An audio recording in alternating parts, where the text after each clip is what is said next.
Pa pa, pa pa, pa pa.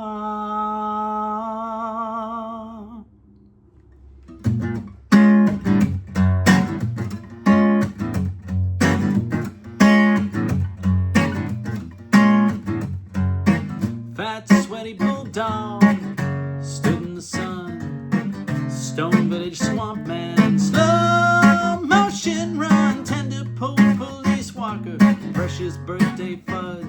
Swamp night, the bull nail, walking undone. Me and Harpua, we couldn't care if you were. It happens all the time. We beat our chemo. Me and Harpua, we couldn't care if you were. It happens all the time. We beat our chemo.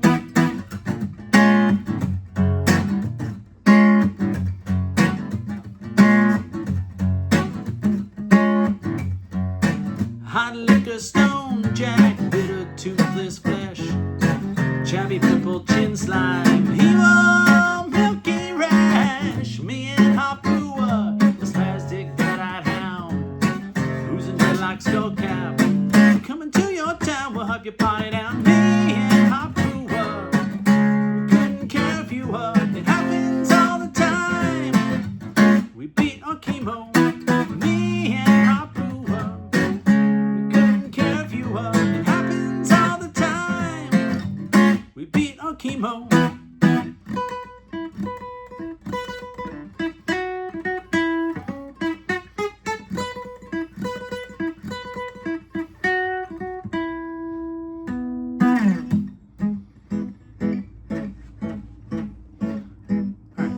Now it's time for the story.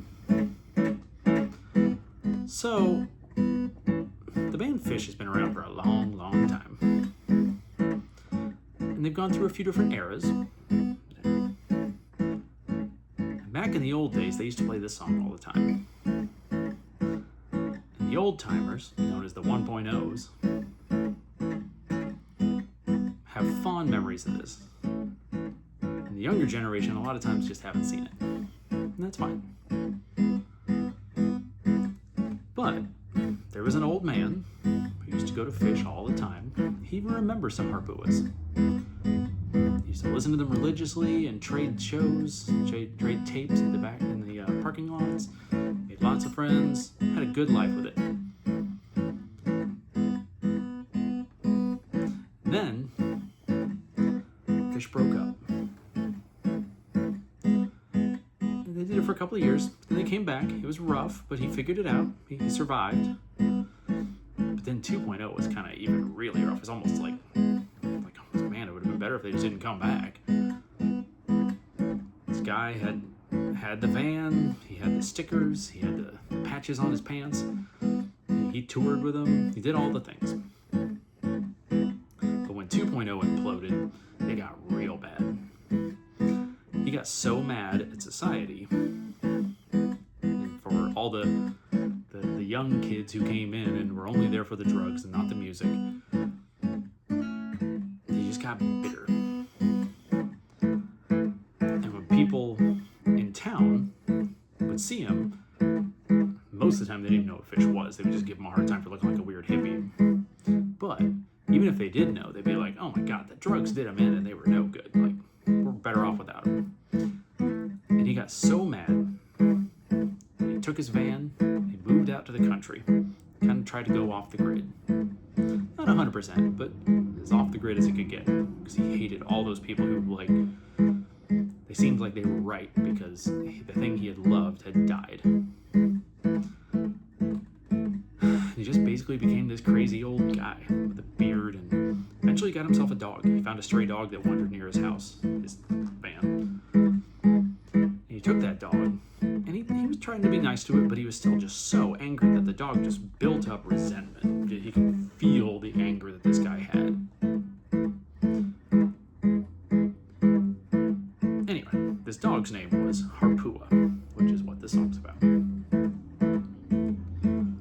Well, on the other side of town, much later than this, there was a kid named Jimmy. Jimmy was a normal suburban kid. He lived his life, whatever. He had never been to a Phish show, but he had friends who did. And he said, heard it was good. You should go. It'll be fun. Started looking up set lists, started listening to him. He was excited. Well, he finally got tickets to Deer Creek. He got real confused when it was called Ruoff, but he just lived with it, like a lot of us do. Jimmy was a nice little well-raised kid, supported well in society. He was a little late to the game, so he didn't get given a hard time about it. And he had a pet, a little cat that he loved so much. His little cat named Poster Nutbag. Well, one day when it was time to go to this Deer Creek show, Jimmy was super excited. He didn't know what to expect, but he decided he was going to go. And so he showed up, and he showed up with his cat, Poster Nutbag. And the weird thing is, by a random coincidence, the old man, the 1.0 guy, had kind of given up on Phish, moved on with his life. Well, he went in to get some groceries, and he heard about, somebody asked him about the stickers on his car and asked if he was going to the Deer Creek show. And he said, oh, what do you mean? They're like, yeah, they've been touring for like 15 years, 16, 17 years. What are you talking about? What do you mean you don't know? And the old man was cautiously optimistic. So he got tickets, but he was a little worried about all the 2.0, the latecomers who basically were there for the drugs and didn't like the music and were ruining the scene. But he went to the show without his dog because he knew better than that. And when he got there, what he found was it was amazing. It was just like it used to be. It was beautiful and everything was great. So he was walking around and he actually ran into Jimmy and they became friends. And they started walking off down Shakedown Street.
So everything seemed great. Jimmy and the old man got over their differences.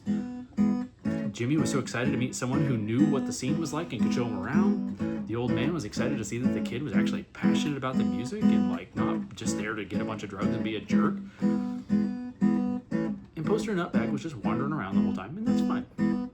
Everybody was taking care of him, petting him, feeding him little treats. Well, it turns out that Harpua had never really been left alone. All he knew was the old man. He tracked him down by the scent, managed to get into the show, and everybody saw this random dog. Every time they pet it, he would snap at him, and basically everybody learned to keep his distance. Poster Nutbag came around a corner, and he encountered Harpua.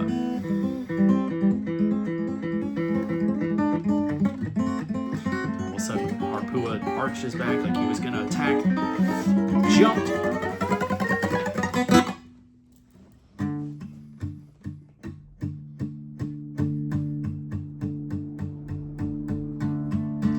look, the storm's gone.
There's a dog